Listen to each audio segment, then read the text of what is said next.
Hello, hello, hello. Goddess Comedy here. I am here to talk to you about core values and how to identify your core values. I can't see. Where are my glasses? Okay. All right. So,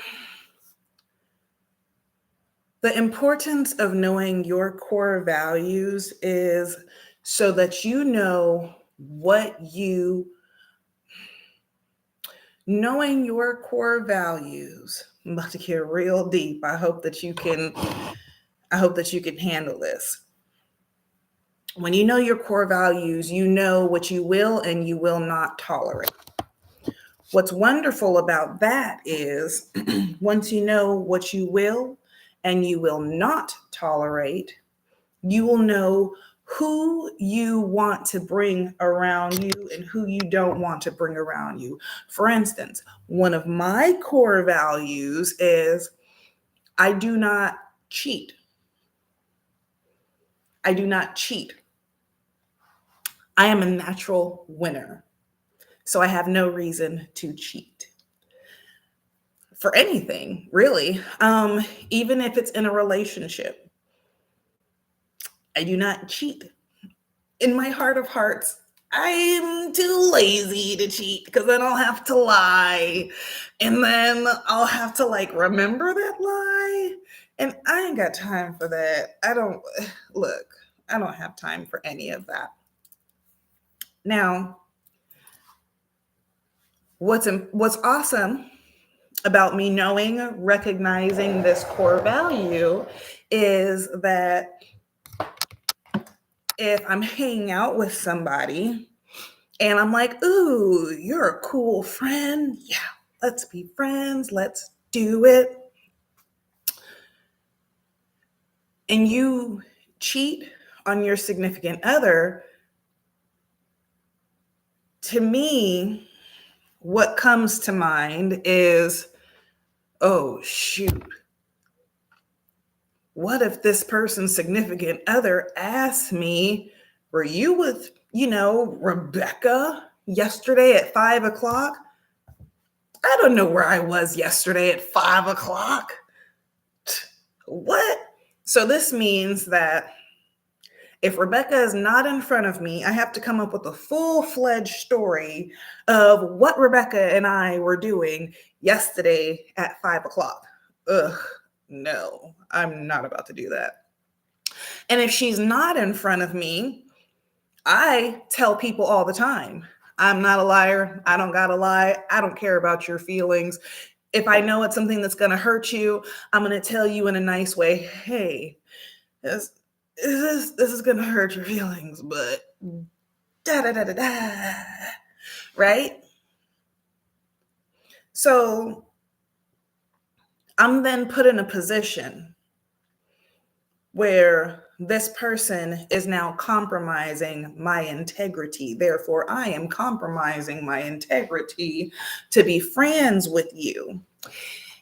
And I don't want to do that. That's not who I am. So then I have to decide, are you either going to become like this person or are you going to let this person go? Because you're the top 5 people that you hang out with, you are exactly like those people. That's like, if you want to be a millionaire, you don't hang out in the hood. You hang out with other millionaires. If you want to be a published author, you go hang out with other published authors. You don't, hang out with people who don't have any imagination, lack creative source. They're drains. They're just energy vampires who don't have their own thoughts, and all they think about is, what is Basketball Wives a thing? I think Basketball Wives. I don't know. You put yourself in the circle that you want to be in, right? Now, with that being said, you have to decide. You got to make a decision. This is going against one of my core values, one of my core beliefs, right? If you have children, you've seen that movie Inside Out. And that is one of my go-to movies when I need to explain something because they did it so well, right? In the first one, something happened to Riley, and right behind the brain, where all those little 5 people were, there was an island that was built, and it became one of her core values, one of her core memories, right? Now, towards the end of the movie, when she was going into total self-destruct mode, all of those core values were breaking down.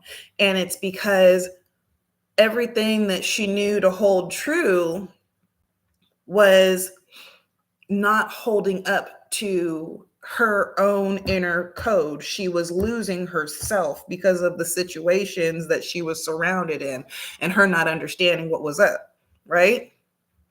So, me knowing that I'm not a cheater when it comes to anything, I don't gotta cheat. It's, like I said, I'm a winner, right? I don't have to cheat. So, do I get rid of Rebecca? Or do I let this cesspool keep hanging out with me, bring her little cheater bad? And then if she a cheater, she doing all kinds of extra shit. I'm not saying that I don't have like any flaws. I've got a bunch of flaws. My flaws are what make me perfect because they make me my own individual, unique person, my own unique specimen. I am a spiritual entity out here living this human experience, this mankind experience, right? Now, with that being said, I'm a ditch Rebecca because I can't have that in my energy. And if I tolerate that to be around me, what am I being? I'm being a hypocrite.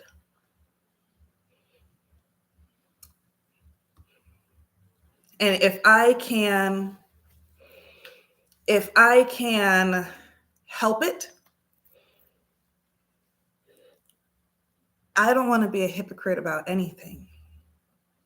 And once I recognize something and I see that it's there, if I choose to ignore it, I made a conscientious decision to play along with the BS.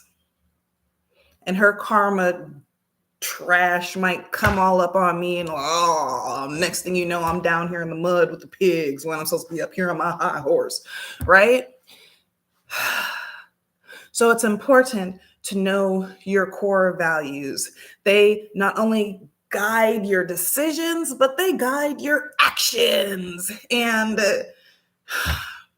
I can't have Rebecca out me doing I can't have Rebecca have me out here doing foolishness because I'm not a foolish person. I may take a leap like the fool, if you know tarot cards, whatever. I might take a leap like the fool, but I am no fool. Now,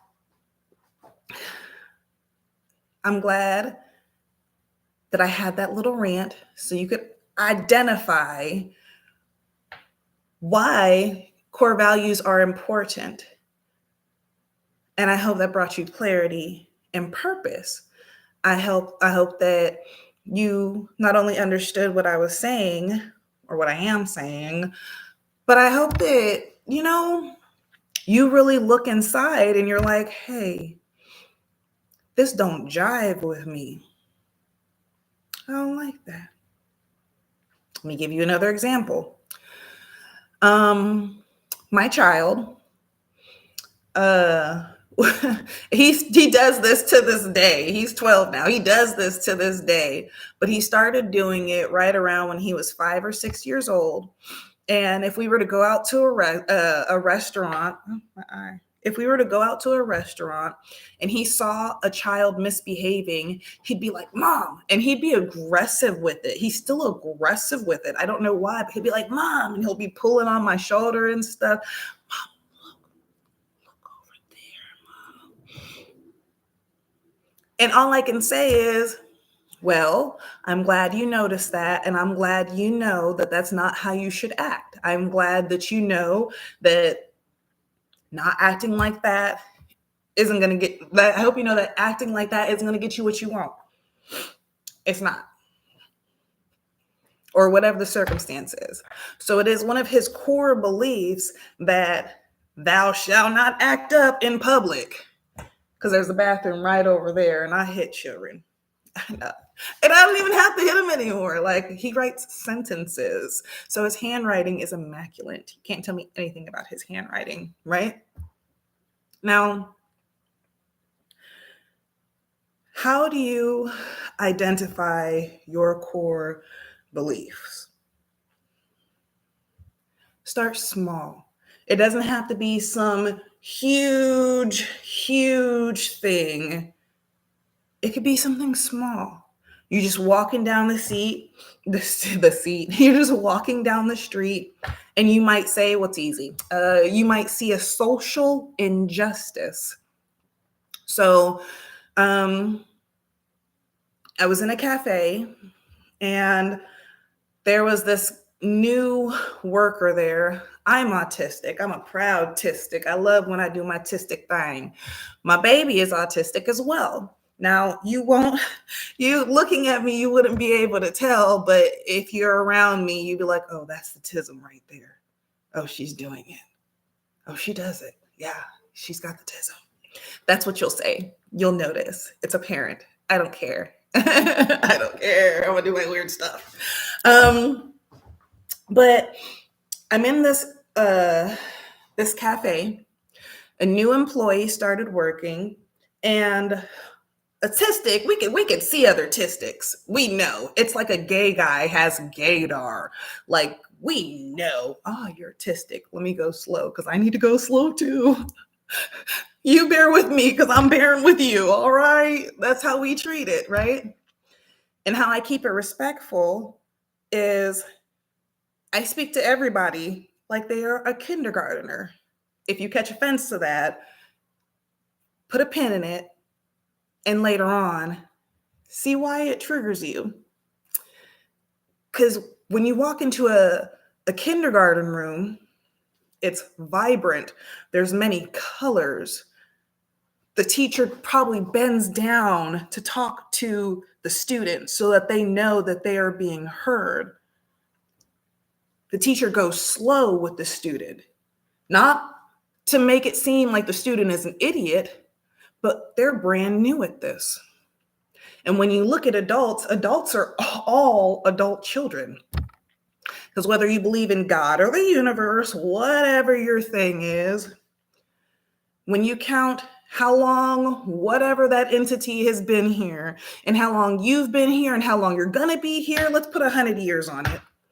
100 years to however thousands of years this entity has been here, we are children. Children. So I talk to everybody like they're kindergartners. I let you know that you are respected. I speak slow. I get to the point. I try to, at least, because I likes to ramble. I likes to talk. And by me speaking or over speaking, I don't do it because I want to have your attention for a long amount of time. I want you to understand. I want you to know what I'm talking about, so I don't have to go and talk to you about the same subject again. Oh, I don't want to have to repeat myself, honey. Listen to me. I'm telling you real easy. Look at the coloring book. I drew it in a picture for you. You got it? Great. So this new guy, clearly autistic, and I feel like he may have been dyslexic. Because he's looking on the computer, trying to put stuff in, and the person who was helping him had stepped away really quick because there was a little emergency in the back. And so he's trying to figure out his life right now. And what are we all doing? We all trying to figure out our lives.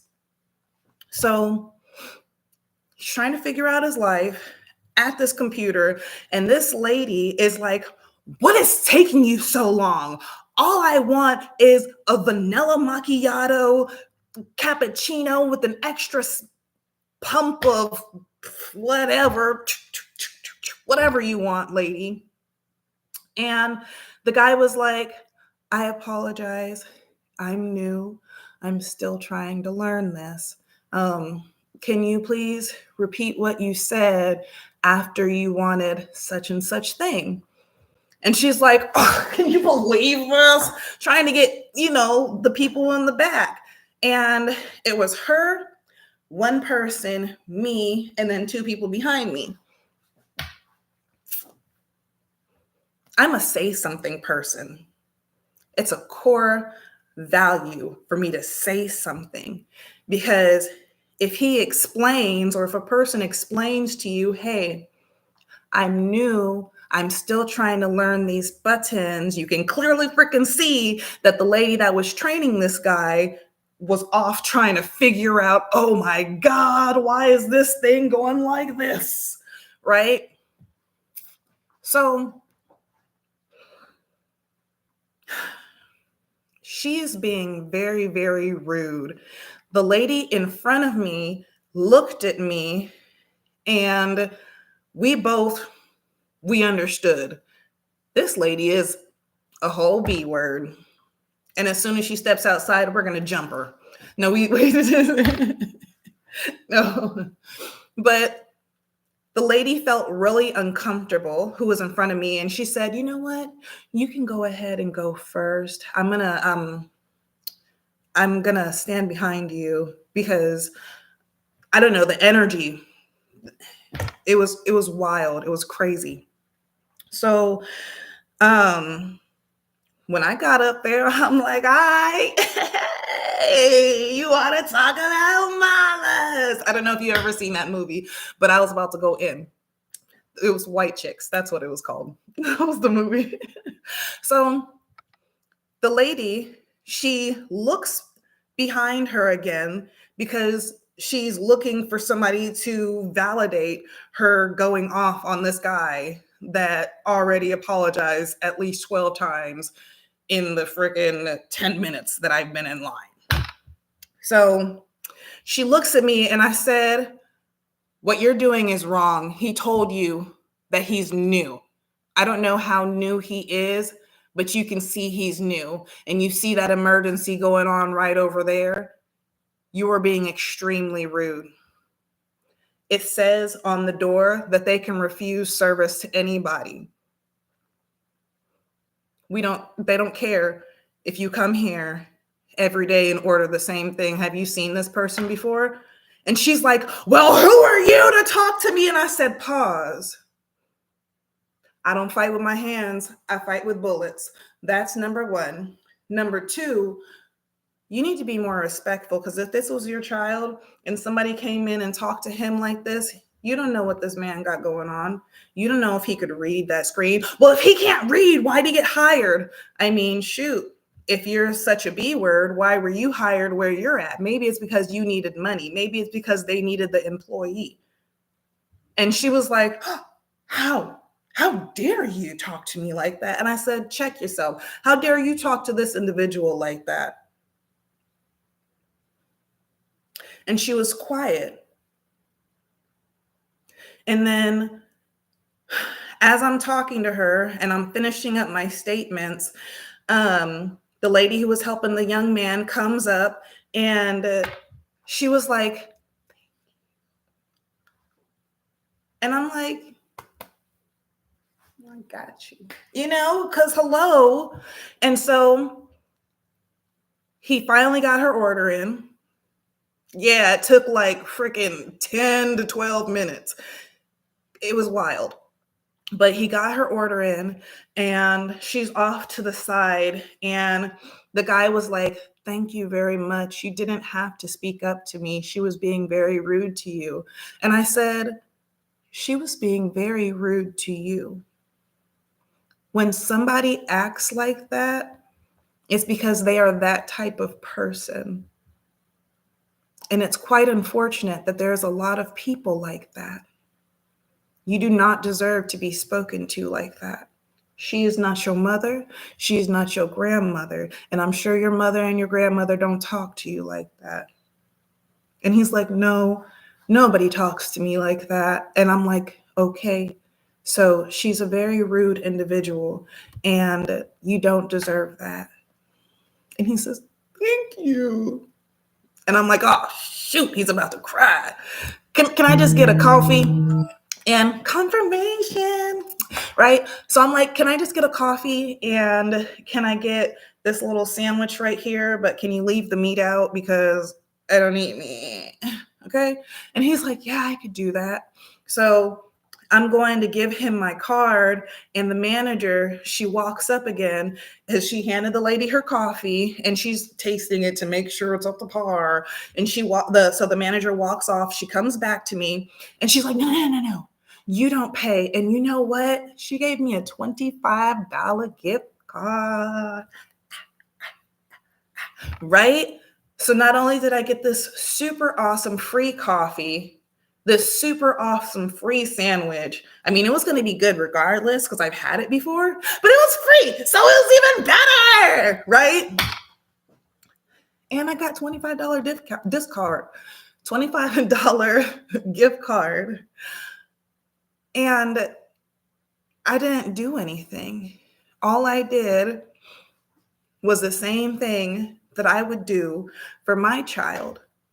Because as you know, children are told to be quiet, they're to be seen and not heard, or whatever the thing is, you know. And if somebody were talking to my child like that, let me not tell you what I would do. So just in case it happens, you're like, God has said she would, you know what I'm saying? You talk to people a certain way. And it is one of my core beliefs that, because I don't understand respect, being respectful. I don't understand any of that because everybody has their own level of respect. And I mean, I don't know if you're as old as me and you saw that Flavor of Love where Pumpkin spit on New York. Yo, I would have. And she thought that was okay, right? So other people's level of respect might not be your level of respect. So with me not understanding and knowing respect, how do I teach my child how to know, understand, respect? I didn't. What I taught him was business etiquette. Business etiquette. And so that's how he goes about things. Like, that's how he goes about things. Like, he knows etiquette. When he points, he doesn't point like this, he points like this because that's etiquette. And it works. If you were to hear my son speak, everybody that talks to him, he's like, wow, he doesn't sound like a sixth grader. From kindergarten up, he doesn't sound like a kindergarten. He doesn't sound like first, second, third. You know, he's very mature. And it is what it is, right? So it's my core belief that you need to treat people how you want to be treated. And when there's somebody who cannot defend themselves because they'll A, be fired, B, they don't know how, C, they've never been in this predicament before. So how do I, you know what I'm saying? Like, there could be so many different things. Being a voice for somebody else, I mean, it's like nature. It's natural to me, right? So it's my core belief. So start small. Go throughout your day and just see what happens. How do you respond? When you respond to whatever is going on, if it's a core belief, it won't just be a knowing. It'll touch you right here in the heart and it'll hit your gut and something will say, oh, you need to speak up. But then your ego might be like, nah, don't say nothing. Don't get involved. While spirit's like, oh my God, you see that person suffering? help them, right? So core beliefs, they're so important. So important. And I hope that this video aligns with you at the perfect time for you to have some type of understanding, understanding, and overstanding of what's up. And to know thyself is to know God. It is to know the universe. It is to know you as a God. Because if you can create your own reality, what else can you be? I'm not saying that, oh, I'm a goddess, I'm higher than all the gods, whatever. No. I'm saying that I know myself. If you're a Bible thumper, you know, let us make man in our image. If you're an Erykah Badu fan, you know she says, if we were made in his image, then call us by our name. Hello. Okay. So that is what I have for you today. Thank you for your time. Thank you for your likes, your shares, your comments. It's greatly appreciated. If you did watch this thing through the whole thing, thank you very much. Thank you very much. No, I'm going to continue to be weird. I'm going to continue to have my little tism over here. I'm going to be dropping these nuggets. I'm so glad that you're on this self-awareness journey with me. Let's do big things together. I can't wait to see your light because it's how I see in the darkness. Thank you so much.